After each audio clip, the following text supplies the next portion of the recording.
ಎಲ್ಲಾ ಗೃಹಲಕ್ಷ್ಮಿಯರಿಗೂ ಕೂಡ ಬಾಕಿ ಕಂತು 6,000 ರೂಪಾಯಿ ಹಣ ಯಾವಾಗ ಜಮೆ ಆಗುತ್ತೆ ಎಂಬುದರ ಬಗ್ಗೆ ದೊಡ್ಡ ಒಂದು ಸಿಹಿ ಸುದ್ದಿ ಬಂದಿದೆ.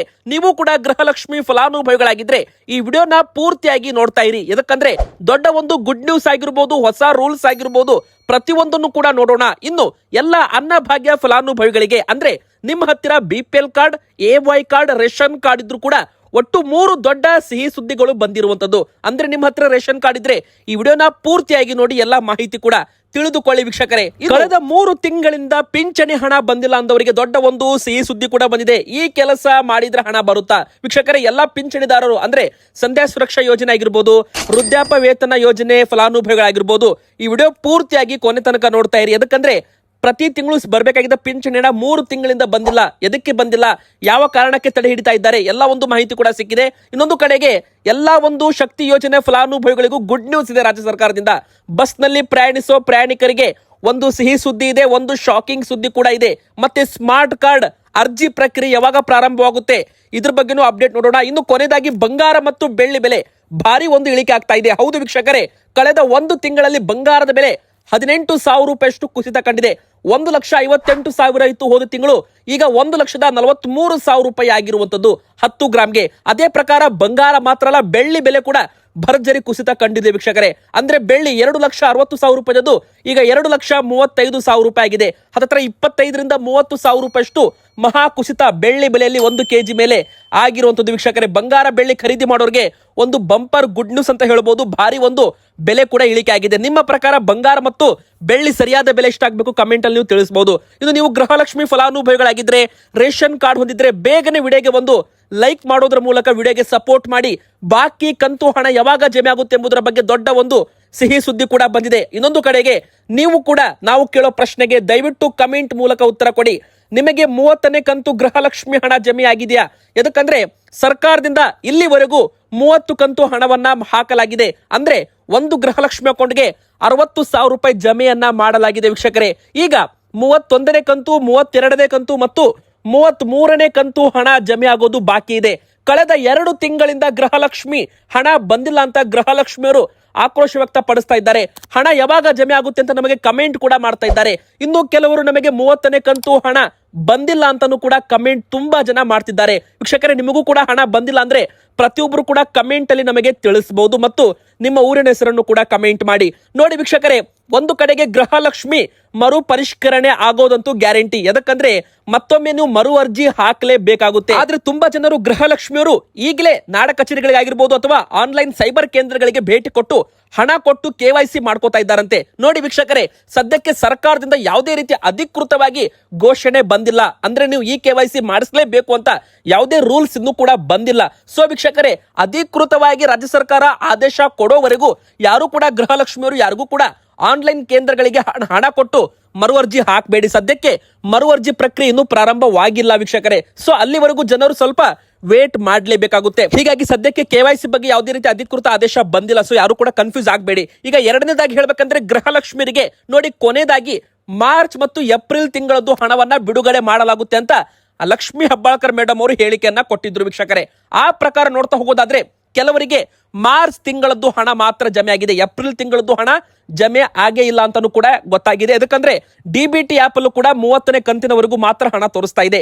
ನೋಡಿ ವೀಕ್ಷಕರೇ, ಯೋಜನೆ ಪ್ರಾರಂಭವಾಗಿ ಈಗ 3 ವರ್ಷ ಆಗ್ತಾ ಇದೆ. ಆಗಸ್ಟ್ ತಿಂಗಳಲ್ಲಿ ಟೋಟಲ್ ಆಗಿ ಲೆಕ್ಕ ಮಾಡಿದ್ರೆ ಹೋದ ವರ್ಷದ ಫೆಬ್ರವರಿ ಮತ್ತು ಮಾರ್ಚ್ ತಿಂಗಳದ್ದು ಹಣ ಕೂಡ ಸರ್ಕಾರ ಕೊಟ್ಟಿಲ್ಲ ಅಂತ ಅಶೋಕ್ ಕುಮಾರ್ ಅವರು ಈಗ ಮತ್ತೊಮ್ಮೆ ಒಂದು ಆರೋಪವನ್ನ ಮಾಡಿರುವಂತದ್ದು. ಅಂದ್ರೆ ಮೊನ್ನೆ ಮೀಡಿಯಾಗಳ ಮುಂದೆ ಮಾತನಾಡುವಾಗ, ಸುದ್ದಿಗಾರರೊಂದಿಗೆ ಮಾತನಾಡುವಾಗ ಅಶೋಕ್ ಕುಮಾರ್ ಅವರು ಬಿಜೆಪಿ ಪಕ್ಷದಿಂದ ಒಂದು ದೊಡ್ಡ ಆರೋಪವನ್ನು ಮಾಡಿದ್ದಾರೆ. 5,000 ಕೋಟಿ ರೂಪಾಯಿ ಹಣ ಇನ್ನೂ ಕೂಡ ಗೃಹಲಕ್ಷ್ಮಿಯರ ಅಕೌಂಟ್ಗೆ ಜಮೆ ಆಗಿಲ್ಲ. ಮುಂದಿನ ಬರೋ ವಿಧಾನಸಭೆ ಪ್ರಶ್ನೋತ್ತರ ವೇಳೆಯಲ್ಲಿ ಇದನ್ನು ನಾವು ಪ್ರಶ್ನೆ ಮಾಡ್ತೀವಿ ಸರ್ಕಾರಕ್ಕೆ ಅಂತಾನೂ ಕೂಡ ಒಂದು ಹೇಳಿಕೆಯನ್ನ ಕೊಟ್ಟಿದ್ದಾರೆ. ಆದಷ್ಟು ಬೇಗ ಹಣ ಎಲ್ಲ ಬಾಕಿ ಕಂತು ಕ್ಲಿಯರ್ ಮಾಡ್ತೀವಿ ಅಂತಾನೂ ಕೂಡ ಮೊದಲೇ ಸಚಿವ ಲಕ್ಷ್ಮಿ ಹೆಬ್ಬಾಳ್ಕರ್ ಮೇಡಮ್ ಅವರು ಒಂದು ಹೇಳಿಕೆಯನ್ನ ಕೊಟ್ಟಿದ್ರು. ಆದ್ರೆ ಹಣ ಇನ್ನೂ ಕೂಡ ಜಮೆ ಆಗಿಲ್ಲ. ತುಂಬಾ ಜನ ಕಮೆಂಟ್ ಮಾಡ್ತಿದ್ರೆ ಹಣ ಯಾವಾಗ ಜಮೆ ಆಗುತ್ತೆ ಅಂತ. ನೋಡಿ ವೀಕ್ಷಕರೇ, ಈ ಒಂದು 20ನೇ ತಾರೀಕಿನವರೆಗೂ ಗೃಹಲಕ್ಷ್ಮಿಯವರು ಕಾಯಬೇಕಾಗುತ್ತೆ. ನೋಡಿ, ಎದಕ್ಕಂದ್ರೆ ಮರು ಅರ್ಜಿ ಪ್ರಕ್ರಿಯೆ ಪ್ರಾರಂಭವಾಗುತ್ತೆ. ಮರು ಅರ್ಜಿ ಹಾಕಿದ ಬಳಿಕ ನಿಮಗೆ ಹಣ ಅಂತೂ ಖಂಡಿತವಾಗ್ಲೂ ಬರುತ್ತೆ. ಆದ್ರೆ ಸದ್ಯಕ್ಕೆ ಅಧಿಕೃತವಾಗಿ ಮರು ಅರ್ಜಿ ಪ್ರಕ್ರಿಯೆ ಹೇಗಿರಬೇಕು, ಯಾವೆಲ್ಲ ಒಂದು ರೂಲ್ಸ್ ಗಳಿದಾವೆ, ಯಾವೆಲ್ಲ ಒಂದು ನಿಯಮಾವಳಿಗಳನ್ನ ಇದೆ, ಪರಿಷ್ಕರಣೆ ಯಾವ ತರ ಮಾಡಬೇಕು ಎಂದು ಸರ್ಕಾರದ ಮಟ್ಟದಲ್ಲಿ ಚರ್ಚೆಗಳು ನಡೀತಾ ಇದ್ದಾವೆ.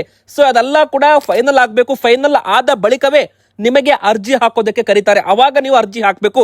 ಸದ್ಯಕ್ಕೆ ಯಾರು ಕೂಡ ಅರ್ಜಿ ಹಾಕಕ್ಕೆ ಹೋಗಬೇಡಿ. ಮತ್ತೆ ಬಾಕಿ ಕಂತು ಮೊದಲಿಗೆ ನೋಡಿ, 1 ತಿಂಗಳು ಹಣ ಬಂದಿಲ್ಲ ಅಂದ್ರೆ 2ನೇ ತಿಂಗಳು 2 ಬಾರಿ ಹಣವನ್ನ ಜಮೆ ಮಾಡೋದ್ರ ಮೂಲಕ ಬ್ಯಾಲೆನ್ಸ್ ಕಂತನ್ನ ಕ್ಲಿಯರ್ ಮಾಡ್ತಾ ಇದ್ರು. ಆದ್ರೆ ಈ ಬಾರಿನೂ ಕೂಡ ಜೂನ್ ತಿಂಗಳಲ್ಲಿ ಯಾರಿಗೆಲ್ಲ ಹಣ ಬಂದಿಲ್ಲ, ಈ ಜುಲೈ ತಿಂಗಳಲ್ಲಿ 2 ಬಾರಿ ಹಣ ಜಮೆ ಆಗೋದ್ರ ಮೂಲಕ ಕ್ಲಿಯರ್ ಮಾಡುವ ಚಾನ್ಸ್ ಕೂಡ ಇದೆ. ಅಂದ್ರೆ 4,000 ರೂಪಾಯಿ ಮೊದಲ ಹಂತದಲ್ಲಿ ಜಮೆ ಆಗುವ ಸಾಧ್ಯತೆ ಇದೆ ವೀಕ್ಷಕರೇ ಗೃಹಲಕ್ಷ್ಮಿಯರಿಗೆ. ಇನ್ನು BPL ಕಾರ್ಡ್ ಇದ್ದವರಿಗೆ ಮತ್ತು ರೇಷನ್ ಕಾರ್ಡ್ ಇದ್ದವರಿಗೆ 3 ದೊಡ್ಡ ಸಿಹಿ ಸುದ್ದಿ ಕೂಡ ಬಂದಿದೆ.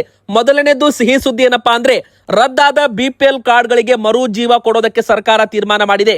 ಅಂದ್ರೆ ಯಾರೆಲ್ಲ ನೈಜ ಫಲಾನುಭವಿಗಳ ರೇಷನ್ ಕಾರ್ಡು BPL ಕಾರ್ಡು ರದ್ದಾಗಿದೆ, ಅಂದ್ರೆ ಬೈ ಮಿಸ್ಟೇಕ್ ಆಗಿ APL ಕಾರ್ಡ್ಗೆ ವರ್ಗಾವಣೆ ಆಗಿದ್ರೆ ತಹಶೀಲ್ದಾರ್ ಆಫೀಸಲ್ಲಿ ಅಥವಾ ನಾಡ ಕಚೇರಿಯಲ್ಲಿ ನೀವು ಮತ್ತೊಮ್ಮೆ ಹೊಸದಾಗಿ ಅಗತ್ಯ ದಾಖಲೆಗಳೊಂದಿಗೆ ಅರ್ಜಿಯನ್ನ ಸಲ್ಲಿಸೋದ್ರ ಮೂಲಕ ವಾಪಸ್ BPL ಕಾರ್ಡ್ ಪಡ್ಕೋಬಹುದು. ನೋಡಿ, ಇದಕ್ಕಿದ್ದ ಮಾನದಂಡ ಎಲ್ಲ ಕರೆಕ್ಟ್ ಆಗಿರ್ಬೇಕು. ಅಂದ್ರೆ 1,20,000 ರೂಪಾಯಿ ಒಳಗಡೆ ಆದಾಯ ಇರಬೇಕು, ಸ್ವಂತಕ್ಕೆ ಕಾರು ಇರಬಾರ್ದು, ಸರ್ಕಾರಿ ನೌಕರರು ಕಾರ್ಡ್ ಅಲ್ಲಿ ಹೆಸರು ಇರಬಾರ್ದು. ಇನ್ನು ಮುಖ್ಯವಾಗಿ ಹೇಳ್ಬೇಕಂದ್ರೆ ತುಂಬಾ ಜನ ಶ್ರೀಮಂತರು ಕೂಡ ನಕಲಿ ದಾಖಲೆ ಕೊಟ್ಟು ಯಾರೆಲ್ಲ BPL ಕಾರ್ಡ್ ಪಡೆದುಕೊಂಡಿದ್ರಲ್ಲ ಅವ್ರಿಗೂ ಕೂಡ ಶಾಕ್ ಅಂತಾನೆ ಹೇಳ್ಬೋದು. ಎಲ್ಲರ ಕಾರ್ಡು ಕೂಡ ರದ್ದಾಗ್ತಾ ಇದೆ. ಒಟ್ಟು 14 ಲಕ್ಷ ಅನರ್ಹ BPL ಕಾರ್ಡುಗಳು ಒಂದು ಹಂತದಲ್ಲಿ ರದ್ದಾಗುವ ಚಾನ್ಸ್ ಕೂಡ ಇದೆ ಅಂತ ಹೇಳಲಾಗ್ತಾ ಇದೆ. ಇನ್ನು ಎರಡನೇದಾಗಿ ಹೇಳ್ಬೇಕಂದ್ರೆ ರೇಷನ್ ಕಾರ್ಡ್ ತಿದ್ದುಪಡಿ ಪ್ರಕ್ರಿಯೆ ಇದು ಕೂಡ ಒಂದು ಶುರು ಆಗ್ತಾ ಇದೆ. ಇದು ದೊಡ್ಡ ಸಿಹಿ ಸುದ್ದಿ. ತುಂಬಾ ಜನ ಮನೆಯಲ್ಲಿ ಈಗ ಮಗು ಜನಿಸಿದ್ರೆ ಮಗು ಹೆಸರು ಆಡ್ ಮಾಡ್ಬೇಕಂತ ಇರುತ್ತೆ. ಇನ್ನು ಹೆಸರು ಬದಲಾವಣೆ ಆಗಿರ್ಬೋದು ಅಥವಾ ವಿಳಾಸ ಬದಲಾವಣೆ ಆಗಿರ್ಬೋದು, ಮೊಬೈಲ್ ನಂಬರ್ ಅಪ್ಡೇಷನ್, ಇನ್ನು ಮುಖ್ಯವಾಗಿ ಫೋಟೋ ಬದಲಾವಣೆ, ರೇಷನ್ ಕಾರ್ಡ್ ತಿದ್ದುಪಡಿ, ಅಡ್ರೆಸ್ ಬೇರೆ ಚೇಂಜ್ ಮಾಡಿಸೋದಿದ್ರೆ ಎಲ್ಲವೂ ಕೂಡ ಈಗ ಮತ್ತೆ ಪ್ರಾರಂಭವಾಗ್ತಾ ಇದೆ. ಮುಖ್ಯಸ್ಥರ ಹೆಸರು ಬದಲಾವಣೆ ಮಾಡೋದಿದ್ರೆ, ಮುಖ್ಯಸ್ಥರನ್ನ ಚೇಂಜ್ ಮಾಡೋದಿದ್ರೆ ಅದನ್ನು ಕೂಡ ಮಾಡಬಹುದು. ಅಂದ್ರೆ ರೇಷನ್ ಕಾರ್ಡ್ ತಿದ್ದುಪಡಿ ಪ್ರಕ್ರಿಯೆ ಇದು ತುಂಬಾ ಜನ ಕಾಯ್ತಾ ಇದ್ರಲ್ಲ, ಅವರಿಗೆ ಗುಡ್ ನ್ಯೂಸ್ ಅಂತಾನೆ ಹೇಳ್ಬೋದು. ಇನ್ನು ಮೂರನೇದಾಗಿ ಹೊಸ ರೇಷನ್ ಕಾರ್ಡ್ ವಿತರಣೆ ಕೂಡ ಪ್ರಾರಂಭವಾಗುತ್ತೆ. ಒಟ್ಟು 3 ಕೋಟಿ ರೇಷನ್ ಕಾರ್ಡ್ ವಿತರಣೆಗೆ ಕೇಂದ್ರ ಸರ್ಕಾರ ಗ್ರೀನ್ ಸಿಗ್ನಲ್ ಇಲ್ಲಿ ಕೊಟ್ಟಿರುವಂತದ್ದು.